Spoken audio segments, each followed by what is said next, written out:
A Real Durwan by Jhumpa Lahiri. Characters, Summary, Analysis. Hello and welcome to the discourse. A Real Durwan is the fourth story from the short story collection Interpreter of Maladies by Jhumpa Lahiri, published in 1999. The story collection was awarded with the Pulitzer Prize in 2000. Durwan means a doorkeeper in both Hindi and Bengali languages. The story depicts how materialism consumes the emotional worth of people. It highlights the stark realities of class divisions and the resentment they breed, as seen in the character of Boori Ma and her interactions with the building's residents. The story also delves into the significance of truth and memory, highlighting how perspectives and interpretations shape our understanding of events. Furthermore, the theme of social alienation and division is prominent, exploring the isolation and marginalization experienced by Boori Ma within her community. The impact of judgment and the lack of empathy towards those perceived as liars also features significantly. The story touches upon materialism, status, and the search for contentment in the face of societal pressures. Partition and the ensuing mass exodus is also a major theme. In the exile of Hindus from Muslim lands and vice versa, millions of people were left homeless.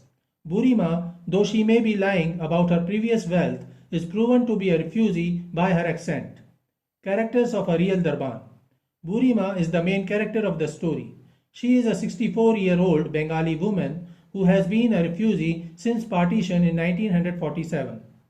As a Durwan or doorkeeper, it is her job to clean the apartment building where she lives and watch the front door in exchange for a place to sleep and eat. She is an outsider in comparison to the people who live in the building, since she is a solitary woman in a lower class. Her tales of the lost luxuries of her life before partition entertain the residents, though they suspect that the tales hold a few elements of truth. Boori Ma is accused of alerting robbers when a recently installed basin is stolen from the stairwell. She is dependent on the power of her memories or delusions and on the kindness of her neighbors. When she loses the latter, she cannot maintain the former. Mr. Dalal is a lower-level salesman of plumbing supplies. He lives with his dissatisfied wife in the building that Boori Ma maintains. He suddenly gets an increment and promotion that makes him somewhat rich. His newfound moderate wealth prompts him to buy a communal wash basin for the building and a private one for his home. This influences other residents to make changes themselves. The purchasing of basins for the building causes a renovation boom among his neighbors. Societal pressure encourages a race of materialism. Mrs. Dalal is a kind woman who takes good care of Boori Ma. However, she is dissatisfied by her financial situation and often browbeats her husband, Mr. Dalal, who tries to appease his wife with lavish gifts and a vacation. Out of kindness, she offers her to buy a new set of bedding for the old woman. But while Mrs. Dalal is a major figure in Boori Ma's life, the old woman is just a footnote for Mrs. Dalal. She forgets about the new bedding after the arrival of the basins. Presumably, she would have prevented Boori Ma's expulsion had she not been out of town. Mr. Chatterjee is the eldest resident of the building that Boori Ma maintains. Even though the narrator shares that Mr. Chatterjee has not opened a newspaper since 1947, he is considered the most erudite intellectual in the apartment. When he recommends that the apartment needs a Real Durwan, everybody agrees and Boori Ma is thrown out. Summary of the Real Durwan. The story is told from the point of view of a third-person narrator who introduces Boori Ma, a 64-year-old woman frail from many years of manual work. She lives and works in a residential building in Calcutta, India. Each day, like the one that begins the story, she sweeps the steps and cleans around the building. As she cleans, she talks about the luxuries of her former life, one that existed before partition, the division of India and Pakistan in 1947, when she still lived in Bengal. As she is growing old, the task of maintaining the building's 4 floors is becoming difficult for her, especially as the rainy season nears. Still, she has diligently taken up many duties even beyond sweeping. She keeps a good watch of the apartment. While working, she often tells the stories of her past in her raspy, attractive voice. She was separated from her husband, 2 daughters and home because of partition. Tied to the end of her sari is a set of skeleton keys belonging to copper boxes that housed her valuables. She chronicles the easier times in her life, the feasts and servants, and the marble floor of her home. The details of her journey across the border shift in each retelling. Often people pinpointed and accused her of lying, but her tales were so impassioned that no one could dismiss her outright. She occasionally grabbles her facts and contradicts herself.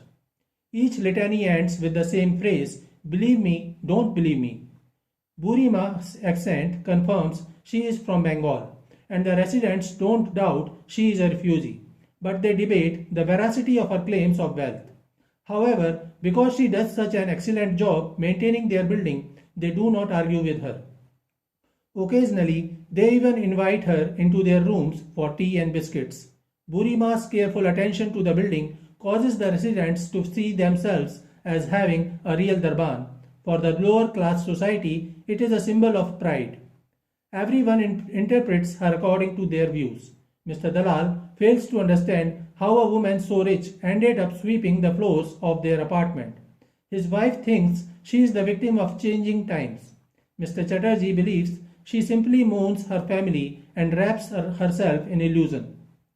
Despite the innocuous lies, everyone likes her.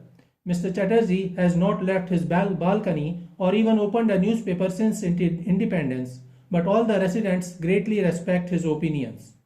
However, times never remains the same. In the coming monsoon season, Boori Ma suffers knee ache.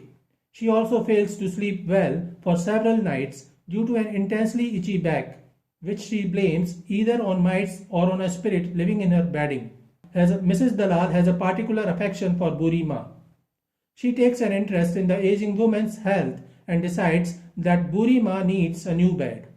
Mr. Dalal, a low-class salesman of plumbing gears, suddenly gets a promotion and becomes the manager of his firm with an increment. To celebrate his success, he buys 2 wash basins from his firm, one for his own flat and one common for the whole apartment to be used by other residents. Mrs. Dalal is not happy about it. She considers it a waste of money, but after a day of loud arguments, she begins to enjoy their newfound prosperity. That evening, Mr. Dalal demonstrated the public basin's functions. Unexpectedly, however, petty resentments and jealousies break out among the wives when they discuss the new amenity. The other residents of the apartment are not happy about it. They think Mr. Dalal is showing off his newly found richness. They feel jealous and hurt, and feel the need to compete and assert themselves. The women of the apartments continue to backbite Dalals, talking about costly cooking ingredients, sumptuous saris, and other absurd extravaganzas that Mrs. Dalal uses. Mrs. Dalal is unhappy and complains that the wash basin for their flat is not classy. Mr. Dalal decides to appease his wife with lavish gifts and a vacation. The Dalals leave without yet having replaced Boori Ma's bedding, but Mrs. Dalal promises they will bring back a special blanket for her. While they are gone, the building's renovations continue. The importance of Boori Ma is reduced. Many workers are renovating other flats in the apartment. Boori Ma begins feeling alienated and lonely. To ease her isolation, she spends the life savings she kept in her sari since she fled Bengal and buys herself small treats. But one day, as she wanders through the market, she feels a tug on the end of her sari, and her life savings and the skeleton keys disappear. She fears it is a bad omen. When she returns to the building, she learns there has been a burglary in her absence. Someone stole the basin Mr. Dalal paid to have installed. All the residents gather around her, accusing her of being in cahoots with the thief. Boori Ma denies the accusations. Believe me, she says. The residents know her for the contradictory stories of her past. They say, how can they believe her now? The residents seek the advice of Mr. Chatterjee. Mr. Chatterjee says that Boori Ma's mouth has always been filled with ash. He indicates that it is difficult to trust her or to believe that she assisted the burglars. However, things have changed. Mr. Chatterjee says that the building has changed and so have the residents. The building is much nicer now and the residents appear richer. Now they do not need a Boori Ma but a real Durwan. The residents agree.